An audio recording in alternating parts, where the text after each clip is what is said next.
everybody can do trends. Look, let's just get into the video.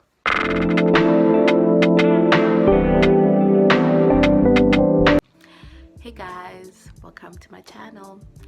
We're all about reacting on this channel, and I'm just sitting on my bed and I react with you guys because YouTube is expecting me to also react to the videos that I'm also reacting to.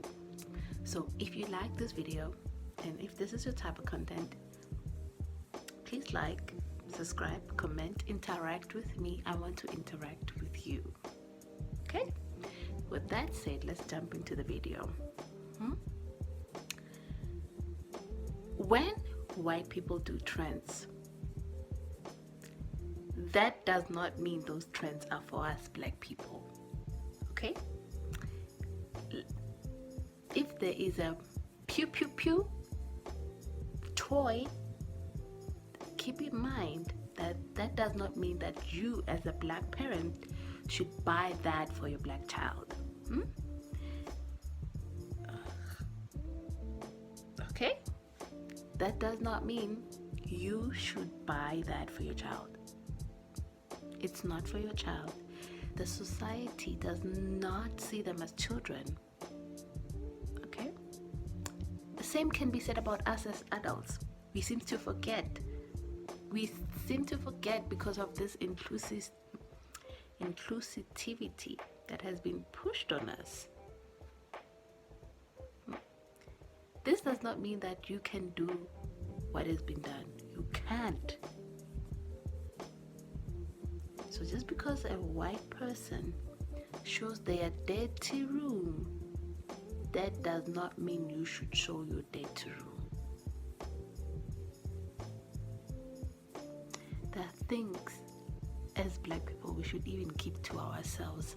That includes our private spaces. I shoot in my room. That doesn't mean I should show you my room. I don't want to, though I have nothing against those that do. But anyways, let's ditch the videos, okay?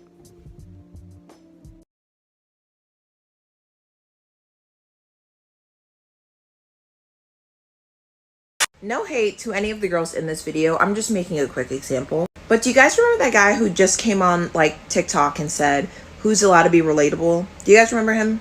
But basically what he meant by that was it's very common for white women to be seen as relatable when they do things that are seen as unhygienic.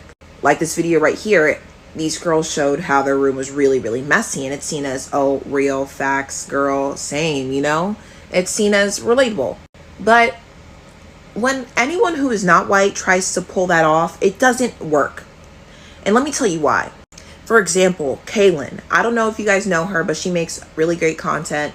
A lot of her opinions are basically her content. And I remember she made a TikTok recently saying, oh, y'all, coochie gon' stink sometimes. And that's that. An OBGYN would tell you the same thing. Your vagina is not going to smell perfect 365 days out of the year. There's going to be a few days when it's going to be a little off. And a lot of people like try to look at her like she was weird and be like, oh, girl, not me. Oh, I don't know what you're talking about. All of a sudden, that's not relatable. But when Emma Chamberlain, when she was at the top of her YouTube career, she was basically talking about how she doesn't take showers properly and basically was burping on camera, doing the whole 9 yards, you know? And that was seen as so relatable. And granted, yeah, it's different time periods, but I'm pretty sure that it would still fly now. Another example is like going out in the street. Us as black women would be seen as so like ratchet or ghetto if you walk out in the street in a bonnet or something covering our head if we don't have our hair done. It's seen as like ghetto or, oh, you're weird. But when a white girl goes out with a messy ass bun, hair in knots, and post it like, oh my gosh, guys, I went out and my hair is in knots. It's so mad. It's so gross. Oh my God, I haven't washed it in like 3 weeks. It's like relatable, you know? And I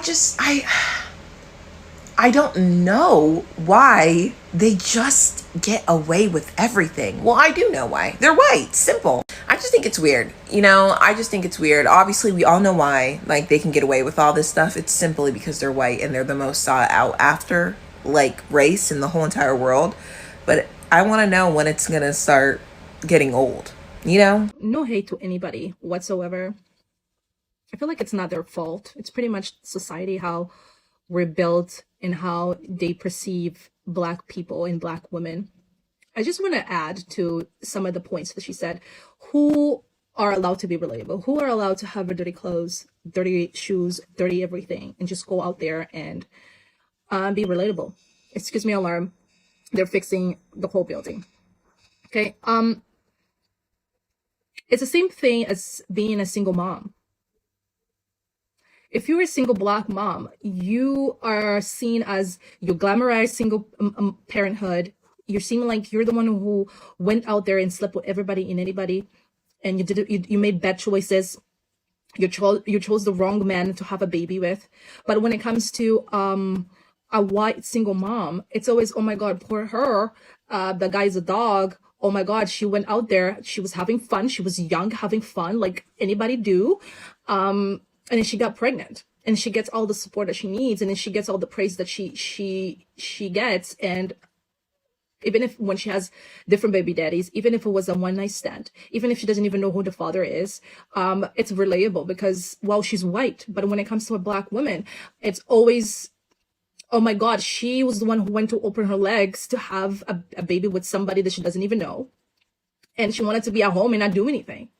In my case, I met my child's father when he was 19. I was 19 as well. We dated for 4-ish years. And when I got engaged, we got engaged. We were living together this whole time. And when I got engaged, a couple months later, I got pregnant. We separated because we moved back to Canada. My son got sick and we fell apart because of it. And that's that. It's not like, oh my God, I wanted to have a child with just anybody, and boom, it happened. Even when it comes to the kids cannot go to school dirty. There's this kid that went to school, he goes to school with the same clothes every single day. And he had the audacity to tell my child that he's poor because his mom is single. He doesn't have a dad in his home, and his dad went to get the milk and he didn't come back. And the reason why he's poor is because his mom is single, but he has the best clothes, the best shoes, and the best technology, and he was clean. I'm pretty much just talking about how, like, everybody relates when it's a white woman, but everybody calls it trashy when it's a dark woman or a woman of color or whatever. It's very easy to not want to relate to people of color because it's like, why would you want to? You know, why would you want that stigma of being part of the, you know, the few that are colored? You know, because nobody wants to do that. Something that I always said was, in my school, obviously, I think you've heard it 1,000 times, that my school had the bullies all the time. I was the only dark girl in my school. At the time, there was like 1 or 2 dark people that came in after me, but for the main part, I was the only dark Puerto Rican. There was no Puerto Ricans in school, so let me just say that. I was the only dark Puerto Rican. When I started wearing long nails, like Evie Queen, it was disgusting. It was ghetto. It was like, oh my God. When I wore wigs, it was, oh my God, never. Like, let's pull it out of her hair. She has cancer. She probably shaved her head. When I cut my eyebrows and made my own eyebrows, girl, like, she has alopecia. Like, what is going on? Fast forward, now everybody wants to be like Kylie. Fast forward, now everybody wants clickety clack, clack, clack, clacking, you know, because it's like, it's trending. Now everybody wants to be like, you know, with the thin lines when Kylie came out with her, I don't know, cover shoot where she tried to look Latina and stuff like that. And I was just like, it's so funny. It's so funny because I literally would get called out all the time from these stupid ass bitches, like white bitches, for doing anything. Like, it was just like, I could not live in my own skin without being accused. Like, it was just so horrible. Like, I had the longest hair in my school, the longest hair. I think my hair went past my kneecaps at one point, and I cut it to donate it when I was like 18. And I had my hair cut all the way over here. The minute I did that, the white bitches, why would she? Why would she? Oh my God, like, damn if you do and damn if you don't. You know, ain't nobody want to relate to us, just white people. Go back and watch her video and then come back. Ma'am, you said a lot in this video, and it boils down to is standards for black women are high. Standards for black women are high. That's it. My sister was at work the other day, and she was sitting there, and she was talking to her bosses.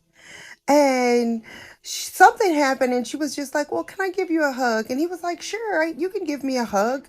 She gave him a hug, and he was like, you smell fucking amazing. You smell amazing. And the minute he made that statement in a room full of people, the white women in the room became jealous because he noticed that she smelled amazing. And then they were like, well, making excuses on the reason why they don't smell like that. Black mediocrity is different from white mediocrity. That's all this is. White men and white people have become accustomed to white mediocrity. Bitch, we got a video of a white woman selling deodorant for your stinking ass coochie on this damn app. For your stinking ass coochie. And we got soap and water. That's not for us. That's not for us. I don't want to be this relatable. I don't want to be this relatable. There's a saying in Louisiana. If I stay ready, I don't have to get ready. That's the problem. They ain't never ready. Ain't never ready.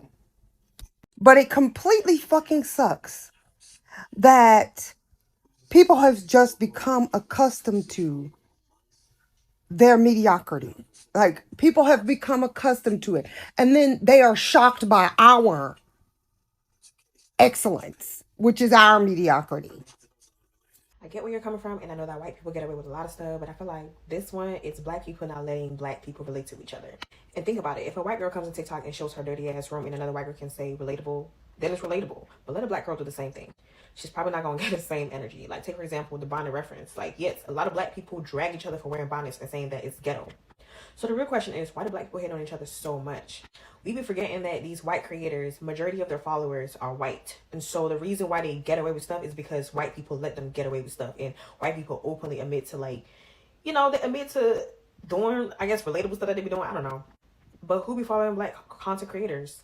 Black people. So the reason why black people don't get away with these stuff or these uncomfortable conversations is because the comments or the people who follow them don't let them get away with it. They don't allow them to be freaking human and be relatable. Exhibit A, the girl who came on there and talked about, you know, your vagina not being or smelling clean 365 days a week. A lot of y'all can relate, but none of y'all stood up. I just feel like black people just don't like to admit to things that doesn't make them look good in the public eye, because already we have so much negative things connected to us. So we're constantly trying to elevate ourselves, constantly trying to look good in the public eye. And so it translates to us, I would say, putting up a facade, really. A lot of us could relate to, like, not wanting to do our hair and throwing a bonnet on. But when we see somebody else talk about it on TikTok, we're going to drag her. We're going to make her feel like she, quote unquote, ghetto. I don't know. It's just, black people, we have a lot of work to do. So the real question is, why do black people hate on each other so much? Like, we're humans. It's okay. Shit, it is okay. It's okay to not always be perfect. But anyways, that's my little 2 cents. What do y'all think? But basically what she's trying to say is that black girls and black women, we are seen as gross, lazy, disgusting if we do anything that's not perfection. And it's fucking true. When I started to really gain a lot of followers, I was just coming out of a heavily depressed episode, which is hashtag relatable, right? Anyway, and I would come on. I still be coming on my bonnet, nails fucking broken off, cat hair everywhere, blah, blah, blah. But the amount of hate comments I get for that. I used to burp in my videos too. OGs remember. But it's like y'all get upset when all you see is this like aesthetic background in people's videos and this perfect life. But at the same time, you don't platform creators who keep it 100. And I'm not saying you have to come on here and burp and be messy to keep it 100. I'm just saying it's really hard to be yourself as a black woman who creates content, because the internet has no mercy. You know how many times I've been fucking dragged and called ugly? At this point, a bitch don't give a fuck. I'm just saying. I agree with this statement. Just for example, prime example, when they post videos saying like they're upset, they lash out, they whatever it may be when it comes down to the depression, the ADHD, the postpartum syndrome, divorce, all that craziness. is seen as acceptable and relatable. As soon as somebody like me says, hey, I'm depressed, so I don't clean my house, or I post a video showing my house look a mess, off rip, it's seen as I'm just nasty as hell. It's cool when they do it. It's a problem when I do it. I was unaware that relatable content is only seen as relatable when it comes from one set of people. You can watch that person's video if you haven't already, but I want to add on to it. A big part of who can be relatable has to also do with the demographic you're trying to be relatable to. Now, stick with me. Say, for instance, I'm on TikTok, right? I'm posting onto the void, you know what I mean? Talking into the void, into my phone. I don't know what demographic my video is going to land on. You know what I mean? Like, I don't know the For You page that I'm going to land on unless I'm using like hashtag Black Girl Follow Train, right? But if I post my video, for example, on TikTok, but then, you know, re-upload it to Reddit, specifically in Black Reddit subs, then I know who my demographic's going to be, right? Relatability can be found in those specific niche places. I feel like we genuinely just have to find the demographic that we want to relate to. You know what I mean? Literally build the fan base and community that you want. It's so much easier said than done, but it's possible. Let me explain it further too. If you're non-white, non-attractive, and also just a minority in general, couldn't get away with it. Couldn't be relatable at all. We're dirty, we're disgusting, we're just all things but relatable. Why? I don't fucking know. It's just, if you're white, you can get away with these things. Like, if you're white, you can say you don't wash your body and you stink and you don't shower for like 90 days. Relatable, girl. What? That's disgusting. What do you mean relatable? But let me do it. I'm a dirty